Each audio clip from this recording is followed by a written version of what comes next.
స్నేహం అంటే ఏమిటంటే పుస్తకాలు చెప్పలేని పాఠం అంట. కోరుకుంటే చేరదంట, వద్దు అంటే వెళ్ళదంట. నేస్తమంటే ఏమిటంటే కన్నవాళ్ళు ఇవ్వలేని ఆస్తేనంట.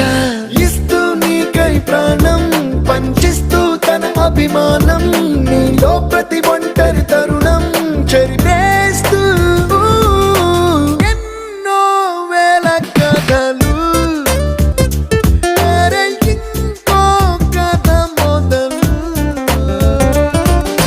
छोटी छोटी छोटी छोटी छोटी छोटी बातें, छोटी छोटी बातें बातें, मीठी मीठी मीठी मीठी मीठी मीठी यादें, मीठी मीठी यादें यादें.